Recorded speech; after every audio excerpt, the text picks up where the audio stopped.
빌립보서의 말씀은 예수님의 낮아지심, 예수님께서 비우심, 이런 교훈을 우리에게 주고 있습니다. 사도 바울 선생님은 우리로 하여금 예수님의 마음을 품고 사시라 이렇게 권면하고 있습니다. 우리는 예수님을 따라가는 사람이니까 예수님의 마음을 이렇게 본받는 그런 사람들입니다.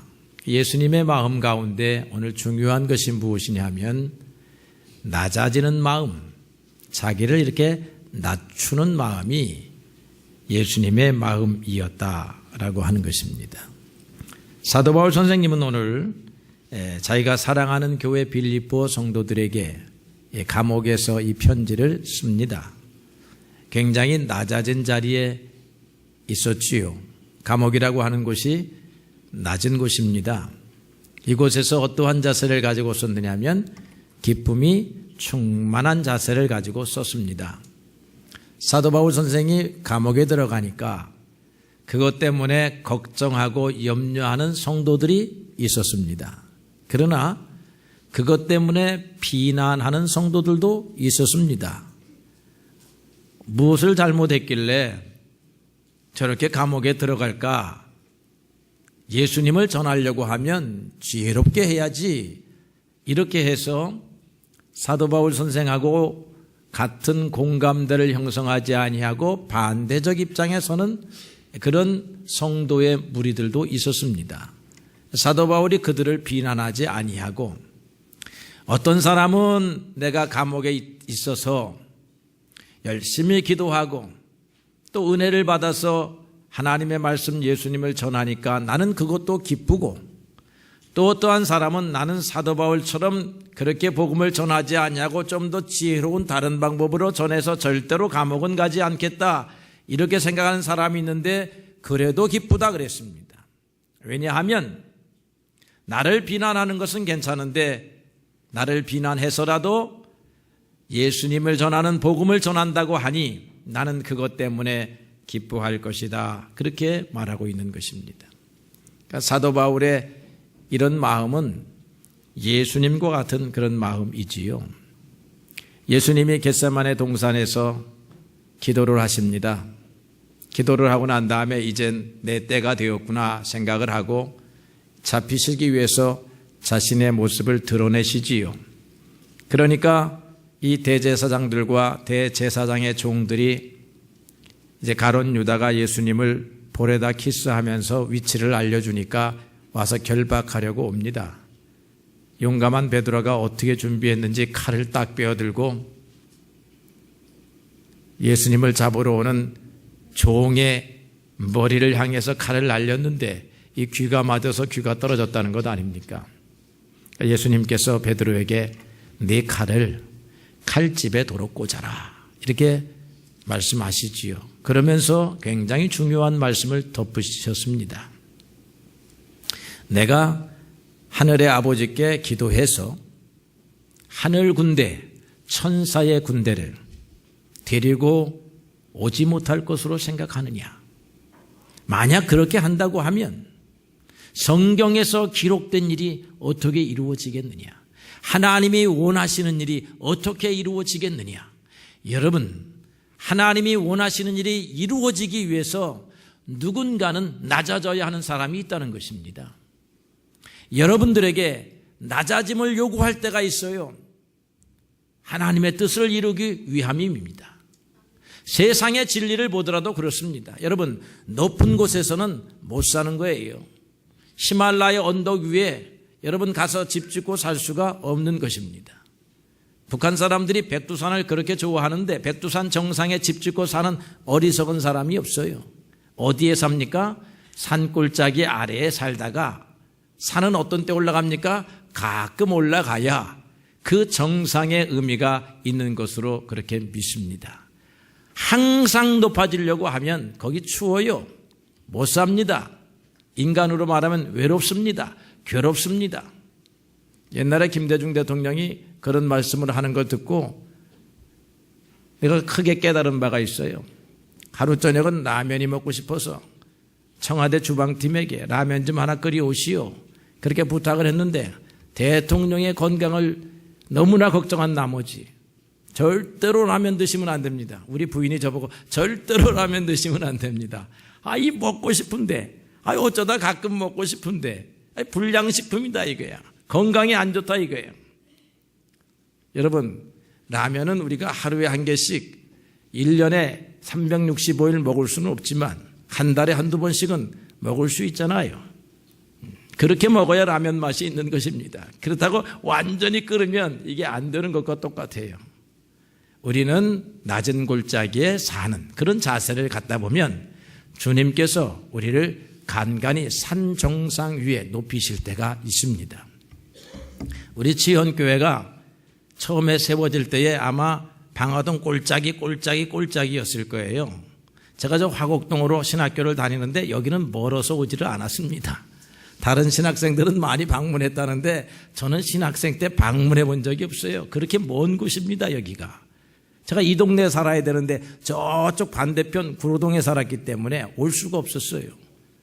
그런데 시간이 지나고 세월이 지나고 나다 보니까 이 지현교회가 고도가 제일 높은 곳에 있는 교회가 되었습니다. 높아졌습니다, 이 교회가. 낮은 곳에 세웠으나 하나님께서 높이고자 하시니까 높아지신 것입니다. 하나님의 은혜입니다. 사람이 볼 때는 우연인 것 같았는데 하나님의 오묘하신 섭리가 있었는 줄로 그렇게 믿습니다. 인생도 마찬가지입니다. 우리는 주님을 따라서 낮은 곳에 가 있습니다. 그런데 하나님께서 때에 맞게 주님께서 우리를 높이시는 것을 볼 수가 있습니다. 성경 전체 얘기가 인간이 스스로 높아졌더라 그런 얘기가 아니에요. 다른 책을 보면 인간 스스로 노력해서 높아지더라 하는 방법을 가르쳐 줍니다. 그런데 여러분들이 성경을 보면요, 인간이 스스로 높아지면 결국은 패망이 되고 하나님이 높여주시더라, 하나님의 높여주심을 바라보라, 그렇게 가르치고 있는 책입니다. 여러분들은 어떤 책을 더 신뢰하면서 삽니까? 여러분, 성경은요 10번을 읽어도 지루하지 아니한 하나님의 말씀인데요, 삼국지를 제가 읽어보니까 2번을 못 읽겠습니다. 그렇게 읽을 때 밤새워 읽었는데 2번을 못 읽겠어요. 이상하게 세상의 책은 유익이 되기는 하지만 2번, 3번 읽을 수 있는 책은 없습니다. 그런데 성경의 말씀은 2번 읽고 3번 읽어도 은혜가 됩니다. 그래서 이것이 우리의 영혼의 양식입니다. 이 말씀에 따르는 핵심이 무엇이냐면 예수님이신데, 예수님은 어떻게 사셨느냐? 낮아지는 마음을 가지고 사셨다는 것입니다. 그러면서 오늘 사도 바울은 너희가 예수님 마음 따라가야 되지 않겠느냐, 이렇게 말씀하고 있는 거지요.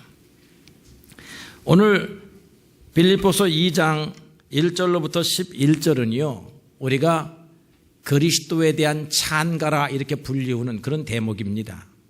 주님을 찬양하는 거예요. 그런데 주님의 어떤 모습을 찬양하냐면 영광스러운 모습을 찬양하는 게 아닙니다.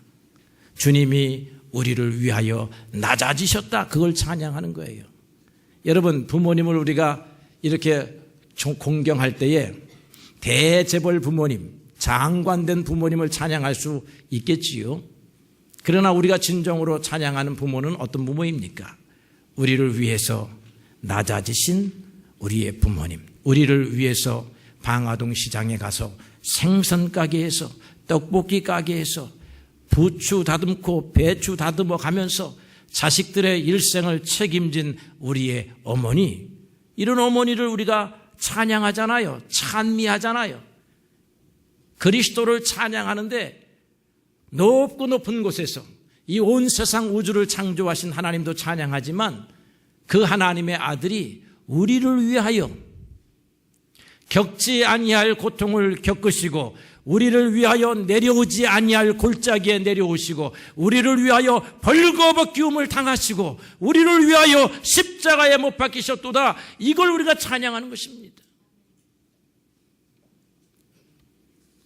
여러분, 높은 사람이 되어서 인간의 찬사를 받으려고 하지 말고 사람들을 섬기기 위하여 우리를 벌거벗기우고 내어놓음으로써 찬양받는, 존경받는 그런 사람이 우리 크리스찬들인 줄로 그렇게 믿습니다. 오늘 사도 바울이 3절에 이렇게 말했습니다. 아무 일에든지 다툼이나 허영으로 하지 말아라. 그렇게 말하고 있죠. 낮아지지 아니하면요, 다툼이 일어난다는 것입니다. 싸움이 일어난다라고 하는 것입니다.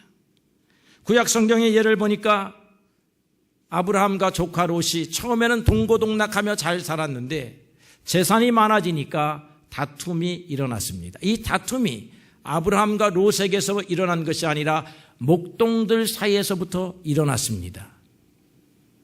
목동들이 롯에게 와서 롯 어르신, 우리 양떼의 물을 먹여야 되는데 아브라함의 목동들이 와가지고 우리를 저리 가라고 합니다. 니네는 나중에 먹으라고 합니다. 이거 원통해서 못 살겠습니다. 답답해서 못 살겠습니다. 롯이 말하기를 니네도 힘으로 해. 그러다 보니까 우물가에서 이런 실험 저런 실험이 일어나게 됩니다. 아브라함이 보니까 문제를 해결해야 되겠어요. 근본적인 문제가 무엇이냐면 우물이 작습니다. 우물이 작으니까 우물을 넓혀야 되겠는데 그 팔레스틴 지방의 우물이라고 하는 게 별 볼 일이 없어요. 그러니까 또 다른 우물이 있는 곳에 가는 게 좋겠습니다. 그러다 보니까 우물이 잘 나오고 초지가 많고 한 곳이 있고 좀 그렇지 아니한 곳이 있어요. 그러니까 자기의 조카 롯을 불러다가 헤어지자, 갈라지자. 이게 좋은 선택의 방법이죠. 그런데 너는 저쪽 돌짝밭 돌산 쪽으로 가고 나는 이쪽 초지 우물이 잘 나오는 곳으로 갈 테다. 어째 불만이 있냐? 이렇게 하면 평생 원수가 되고 싸우는 것입니다. 그때 롯은 이제 삼촌이고 뭐 없습니다. 사람은 살기 위해서 그런 것입니다. 그런데 이 아브라함에게 은혜가 왔지요. 어떤 은혜가 왔습니까? 하나님을 믿는 섬기는 은혜가 왔습니다. 하나님을 믿는 나로서, 하나님 때문에 갈대아 우르를 떠나온 나로서 이 조카 롯에게 하나님의 모습을 보여야 되겠는데 어떻게 해야 되느냐? 낮아지는 것입니다. 어떤 사람이 우리에게 싸움이 오고 갈등이 올 때 이런 방법을 가르쳐 주었어요. 20, 그 다음에 94 이렇게 해서 294의 법칙인데요. 사람은 갈등을 피하기 위해서 20분간 성경을 보라는 것입니다. 왜 20분간 성경을 보아야 되냐면 사람하고 아주 비슷한 이 원숭이 침팬지들이 있습니다. 이 침팬지하고 사람을 이렇게 DNA 구조를 분석해 보니까 다 비슷하다는 거예요. 진화론자 우리 다윈이 말하듯이 다 비슷해. 근데 1.4%가 다르다네요. 그 1.4%가 다르기 때문에 여기에서 생각하는 힘이 나온다는 것입니다. 그럼 이 생각을 하려고 하면 어떻게 해야 되느냐? 하나님의 말씀에 뿌리를 도와야 된다는 거예요. 그래서 인간이 하루의 시간이 24시간인데 24시간 원숭이보다 나으려고 하면 그 1.4% 20분입니다. 20분을 생각해야 돼요. 생각하는데 하나님의 말씀으로 생각하는 것입니다. 그러면 원숭이와 다른 삶을 살게 된다는 거예요. 동물과 다른 삶을 산다는 거예요. 동물과 다른 삶을 살려고 하면 여러분 하루 24시간 중에서 경쟁해서 누구랑 이겨야 되겠다라는 생각으로 24시간을 살지 말고 그런 삶 속에서 20분간만 하나님의 말씀을 묵상하고 하나님의 말씀을 읊조리고 하나님의 말씀을 가슴에 새기면 약육강식의 삶에서 여러분 벗어나게 돼요. 동물적 삶에서 벗어나게 되는 것입니다. 그 다음에 90초의 법칙이 있는데 이 90초의 법칙은 하버드 대학교의 테일러 박사가 소개하는 건데요. 우리들이 이 마음속에 있는 부정적인 감정, 미움의 감정 이런 생각들이 드러나게 됩니다. 그러면 이것이 행동화되는데요. 요거를 90초 동안만 참으면 90초 동안만 참으면 행동화가 되지 않는다라고 하는 것입니다. 이런 생각의 수명이 90초라는 것입니다. 여러분 우리가 잘 잊어먹는 이유도 생각의 수명이 90초이기 때문에 그렇다는 거예요. 특별히 부정적인 생각, 나쁜 생각, 악한 생각, 그냥 싸우고 싶은 생각, 화내고 싶은 생각 이런 거 있잖아요. 이런 것들은 90초만 참으면 어떻게 돼요? 사라지게 되는 것입니다. 근데 무슨 생각을 하면서 90초를 참을 수가 있겠어요? 90초요? 굉장히 이것도 어려운 것입니다. 여러분, 철봉에서 제가 이제 개화산을 돌다가 철봉을 만나면 철봉에 올라가 보거든요. 매달려 보거든요. 90초 어렵습니다. 그때 90초 세려고 하면 굉장히 긴 시간이에요. 그래서 짧다면 짧고 길다면 긴데, 여러분, 이 생각을 아웃시키려고 하면 90초의 숨을 골라야 된다라고 하는 것입니다. 그 다음에 이 급격하게 일어나는 이런 분노의 감정, 막 소리를 지르고 싶고 괴성을 지르고 싶고 막 손이 나가고 멱살을 잡고 싶은 이런 감정은요, 4초만 멈추면 된답니다. 하나, 둘, 셋, 넷, 이렇게 넷만 세면 그 생각을 싹 잠재울 수가 있다는 거예요. 이 심장이요, 심장에서 오는데 이게 뇌로 전달이 되는데 뇌로 전달되기까지가 4초가 걸린답니다. 그래서 뇌로 전달되게 안 하려고 하면 4초만 참으면 된다는 거예요. 사랑하는 성도 여러분, 이런 굉장히 재미있는 법칙들이 있는데 결국은 우리가 이런 것을 무슨 이름으로 해야 되느냐, 어떤 생각을 갖고 해야 되느냐 하면, 예수님은 우리를 위하여 낮아지셨다라고 하는 이 믿음의 생각을 가지고 이런 원리도 적용해야 되리라, 그렇게 믿습니다. 요셉이요, 형제들에 의해서 애굽 땅에 팔려갔습니다. 나중에는 결국 하나님이 요셉을 높이시잖아요.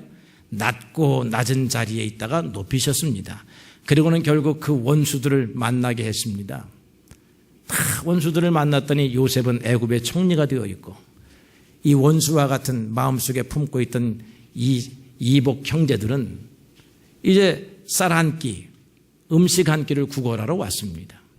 요셉이 호통을 칠 수 있는 자리요, 책임을 물을 수 있는 자리고 형벌을 줄 수 있는 자리인데요, 그 형제들 앞에서 요셉이 창세기 45장 4절에 이렇게 말합니다. 두려워하지 마십시오. 형님들의 동생, 형님들의 아우 요셉입니다. 옷이 달라요. 복장이 다릅니다. 지금 형들은 지금 애굽의 총리 앞에 무릎 꿇고 양식 하나 주십시오 이러고 있는 입장이에요. 그런데 요셉이 무릎을 딱 꿇고 일어나십시오. 두려워하지 마십시오. 제가 형님들의 동생 요셉입니다. 이렇게 말하는 것이요. 자신을 낮추게 되면 갈등을 벗어나서 평화가 옵니다. 우리는 평화를 만드는 사람이 되어야 하는데, 평화를 만들려고 하면 다른 사람을 낮은 자리에 앉게 해서 평화가 오는 것이 아니고 내가 낮은 자리에 앉아야 평화가 오는 것입니다. 예수님이 그렇게 하셨다는 것입니다. 예수님께서 상대방을 높이는 그런 겸손함을 가지고 계셨습니다. 제자들을 무릎을 꿇어서 발을 씻기십니다. 제자들이 감히 선생님께서 어떻게 우리들에게 발을 씻기십니까? 이렇게 묻지요. 내가 너희들을 이렇게 사랑하듯 너희도 서로를 이렇게 사랑하라고 말씀하고 있습니다. 미국 구세군의 초대 대장을 지낸 사무엘 블랭크라고 하는 사관이 있었습니다. 이 사람이, 이 구세군은 본부가 영국에 있습니다. 그래서 구세군이 되려고 하면 영국에 가가지고 유학을 하면 최고로 칩니다. 여러분, 우리 공부하러 가면 미국에 가서 공부하면 그런 대로 최고로 쳐주잖아요. 그런 것처럼 구세군 사관이 되려고 하면 영국 본영에 가서 공부를 해야 됩니다. 그래서 이 미국에서 청운의 품을 꿈고 영국으로 건너가서 영국 구세군 사관학교를 다니는데, 미국에서 왔다고 그랬는지는 몰라도, 이방인이라고 그랬는지는 몰라도 제일 먼저 주어진 임무가 모든 사관들의 구두를 매일 아침에 닦는 그런 임무가 주어졌습니다. 이 사람 생각에, 아니 내가 이 시시한 구세군에 미국에서 왔는데, 그래서 제대로 좀 배워볼까 왔는데 나로 하여금 구두를 닦게 한다? 처음에 기분이 나빴습니다. 여러분, 우리가 옛날에 그런 얘기 많이 듣잖아요. 산속에 가서 큰 스승님을 만나려고 하면 맨날 밥 지으라 그러고 나무 떼라 그러고 이렇게 말을 하니까 그걸 잘 견디는 사람은 그 스승으로부터 훌륭한 말씀을 배워가지고 하산하게 되고 그렇지 않으면 당장 기분이 나빠갖고 떠나오는 것입니다. 이 사람도 매일매일 갈등을 합니다. 내가 이 구두를 닦아야 되나 말아야 되나, 내가 구두 닦으러 왔나, 이런 생각을 하다가 하나님의 말씀을 묵상합니다. 그리스도께서 걸어가신 길을 그렇게 읽게 됩니다. 그리스도께서 제자들의 냄새나는 발을 닦으셨는데 그래도 나는 다른 사관의 발을 닦는 것이 아니라 구두를 닦으라 하는구나, 이렇게 또 생각하니까 은혜가 돼요. 그 예수 믿는 사람은 은혜 받는 방법이 독특합니다. 하나님이 깨닫게 해주시면 은혜를 받는 거예요. 그래서 묵묵히 예수님 생각하면서 구두를 닦았습니다. 여러분, 오래 가겠습니까? 1년을 닦고 나니까 위에서 보는 사람들이 훌륭하다, 성품이 잘 됐구나 생각을 해가지고 이제 온갖 배려를 해서 공부를 시키지요. 그 참는 거 굉장히 중요한데 어떤 마음으로 참아야 됩니까? 나는 낮은 사람이다 라는 생각을 가지고 참아야 되는 것이지요. 그래서 미국에 돌아와서 미국의 초대 구세군 사령관이 되었다라고 하는 블랭크의 이야기가 우리에게 은혜를 준다라고 하는 것입니다. 오늘 예수님이요, 6절에 보니까 근본 하나님의 본체시나 하나님과 동등됨을 취할 것으로 여기지 아니하시고, 그러니까 하나님과 같은 자리에 계셨는데, 하나님 보좌 우편에 계셨는데 내려오셨다는 것입니다. 어디로? 땅 아래로 내려왔습니다. 그래서 종의 형체, 하나님이 볼 때에 인간의 육체는 종의 형체입니다.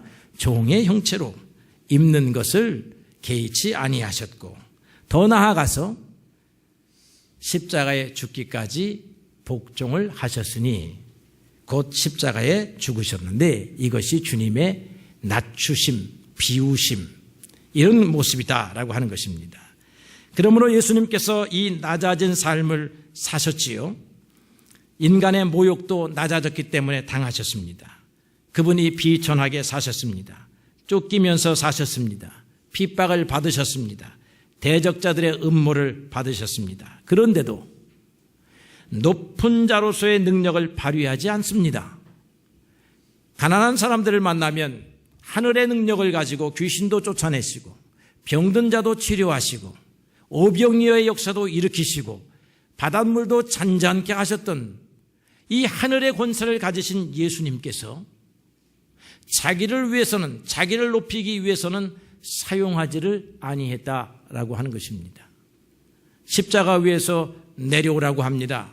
내려오실 수가 있음에도 불구하고 내려오지 않습니다. 왜냐하면 십자가 위에 있으라고 한 것이 하나님이시기 때문에 그런 거예요.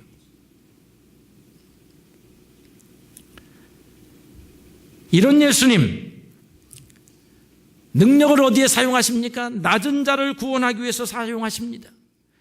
자기를 과시하기 위해서 사용하지 않습니다. 우리와 같은 인생들을 구원하시기 위해서 주님의 능력을 사용하시지요. 이게 그리스도의 마음이라고 하는 것입니다. 우리는 이 그리스도처럼 자기를 낮추는 사람이 되어야 하나님의 뜻에 순종하게 되는 것입니다. 오늘 제가 주보에 배재철 성악가라고 하는 사람에 대한 간증을 실었습니다. 여러분들도 알고 있는 분들도 있겠습니다. 이 훌륭한 성악가인데, 물론 우리 교회의 성악가보다는 훌륭하다고 할 수는 없겠습니다만 훌륭한 성악가인데 이 갑상선에 암이 생겨가지고 이 성대 수술을 했다는 것입니다. 이 성악가들에게 굉장히 중요한 횡경막 수술을 했다는 것이에요. 그래서 판정을 받았습니다. 당신은 이제 더 이상 노래할 수가 없습니다. 말하기도 힘듭니다. 이렇게 말하는 것이에요. 그래서 전도 유망한 성악가가 세계 성악가 대회에 나가서 특별 수상까지 했다는데 이 성악가의 인생이 캄캄함이 찾아왔습니다. 그런데 이제 그 사람들의 팬들, 지인들, 특별히 일본에서 그랬다고 하는데 그 사람들이 이렇게 도와주어 가지고 수술비를 마련했습니다. 수술비를 마련해 가지고 수술을 하게 되는데 이 성대 복원 수술을 하는데 이 자신이 없어요. 의술로 갖고는 확신이 없습니다. 이 배재철이라고 하는 성악가가 하나님 앞에 기도합니다. 하나님, 다시 목소리를 주셔서 노래를 할 수 있다라고 하면 주님을 위하여 노래하겠습니다. 낮은 사람을 위해서 노래하겠습니다. 희망을 잃어버린 사람을 위해서 노래하겠습니다. 나를 위하여 노래하지 않겠습니다. 그렇게 하나님 앞에 회개하고 기도했습니다. 수술을 했어요. 의사가 말을 해보시오. 성대 수술을 했으니까 말을 해보시오 했는데 찬양을 불렀다는 것입니다. 주 하나님 독생자, 이 노래를 부르는데 물론 저보다 잘 불렀어요. 찬양이 나오는 것입니다. 그 후로부터 재활훈련을 하고 훈련 끝에 2년 만에 다시 무대에 섰습니다. 그의 목소리가 온갖 고난과 역경 속에서 단련된 목소리이니, 물론 기교적으로 볼 때 예전만 할지는 모르겠습니다만은 모든 사람들에게 은혜를 주는 그런 목소리가 아니겠어요? 이 목소리에서 나오는 목소리가 아니라 가슴에서 나오는 목소리이지요. 이 사람이 하는 말이 은혜가 되는 것입니다. 이제 나는 주님 앞에서 어렵고 힘든 사람들을 위해서 노래할 것입니다. 그랬다는 것입니다. 이게 오늘 크리스찬들의 삶입니다. 여러분, 하나님께서 수많은 재능들을 주셨습니다. 여러분, 재능들을 하나하나 살펴보면 많습니다. 결코 적은 재능들이 아닙니다. 이 재능들을 나를 위하여 사용하는 것이 아니라 나보다 못한 사람을 위하여 사용하는 것, 그것이 낮아진 자세입니다. 나보다 높은 사람에게 낮은 자세를 유지하는 것은 굉장히 쉽습니다. 시키지 않아도 할 수 있습니다. 그런데 나보다 낮아진 사람, 2팔이 있는데 한 팔이 없는 사람, 2다리가 있는데 한 다리가 없는 사람, 나는 건강이 있는데 건강이 없는 사람, 나는 오늘 3끼 먹을 음식이 있는데 3일을 굶는 사람, 이런 사람들에게 우리가 낮아지지 않고는 그 사람들을 도울 수가 없을 뿐만 아니라 그들을 돕기를 원하시는 주님의 마음을 우리가 가질 수가 없다라고 하는 것입니다. 작게는 낮아진 마음이 우리의 가정에 평화를 가지고 옵니다. 작게는 우리의 낮아진 마음이 우리 성도 간의 평화를 가지고 옵니다. 크게는 우리의 낮아진 마음이 사람을 구원해내고 하나님께 영광을 돌리는 놀라운 기적을 만들어 내는 것입니다. 여러분, 그리스도를 기억하면서 나도 오늘 낮아져야 하리라, 낮은 곳에 살리라. 그리스도께서 우리를 위하여 비우셨도다. 우리도 주님께서 비우라 하시고 우리도 주님께서 높은 곳에서 낮은 곳으로 내려가라 하시면 우리가 내려가리라. 그렇게 생각하고 살아야 하는 것입니다. 사도행전에 보니까 빌립 전도자가 나옵니다. 빌립 전도자가 사마리아에 가서 열심으로 복음을 전도하니까 사마리아의 성에 사는 수많은 백성들이 예수님께로 돌아왔습니다. 재미가 났습니다. 너무나 기뻤습니다. 좋았습니다. 더 그곳에서 일하고 싶은데 주님의 사자가 저쪽 광야의 길로 가거라, 이렇게 명령을 합니다. 아니 주님, 사마리아에서 복음을 전해도 얼마든지 효과적으로 이렇게 일할 수 있습니다 라고 했는데, 아니다, 저 광야의 길 사람이 없는 곳으로 내려가거라, 이렇게 말하죠. 왜 이내 큰 능력을 이곳에서 사용하지 아니하고 그곳으로 가라 하십니까? 이렇게 말할 수 있었지만 빌립은 하나님의 말씀에 순종하는 사람이에요. 순종하여 갔더니 한 사람을 만나게 됩니다. 사마리아에서는 수많은 사람을 놓고 복음을 전해서 수많은 사람들이 예수께로 돌아왔지만 그 광야의 길에서는 한 사람을 만나게 돼요. 마차에 타고 있는 한 사람, 에티오피아에서 올라온 사람, 내시한 사람, 그 사람을 전도하는데요. 그 사람을 전도하였더니 역사상 이 에티오피아가 복음을 믿는 그런 나라가 되었습니다. 주님 앞에 순종해서 나는 성에서 전도할 사람이 아니요 광야에서 전도할 사람이라 하셔도 가겠나이다 하였더니 주님의 뜻이 거기에서 열매를 맺었다라고 하는 것입니다. 여러분, 낮아진 곳이라고 해서 결코 낮은 것으로 끝나지 않습니다. 베드로 사도는 우리에게 베드로전서 5장 6절에서 주 안에서 겸손하라, 때가 되면 너희를 높이시리라, 그렇게 약속했습니다. 여러분, 낮아진 곳에 가 있는 사람들, 겸손한 사람들을 하나님이 어떻게 해요? 높이십니다. 우리는요, 머리가 되고 싶어 하고 우리는 별과 같이 높은 존재가 되고 싶어 하지만 주님은 어디부터 시작하라고 하냐면 낮은 곳에서부터. 우리가 산등성이 올라가서 정상에 올라가려고 하면 굉장히 많은 일들이 필요하지만요. 주님께서 낮은 곳에 있는 사람을 들어 올리셔서 산 정상으로 올리시는 것은 순식간의 일입니다. 내가 기어서 걸어서 산 위에 올라가려 하지 말고 높은 곳에 올라가려고 하지 말고 낮은 곳에 그곳에서 나에게 주어진 직분을 따라 최선을 다하여 수고하면 주님께서 잘했다. 충성된 종아 내가 적은 일에 충성하였으니 내가 크고 많은 것으로 맡기리라 하시는 주님의 약속을 얻게 되실 줄로 그렇게 믿습니다. 우리가 한 주간 빌립보서를 읽으면서 그리스도의 마음을 본받아야 하는데 그리스도의 마음 가운데 자기를 비우시고 낮추셨던 그 마음을 여러분 본받으셔서 이 낮아진 마음을 가지고 가정에서 교회에서 그리고 여러분들의 형제와 이웃에게 잘 실천하시는 여러분들이 되시기를 주님의 이름으로 축원합니다.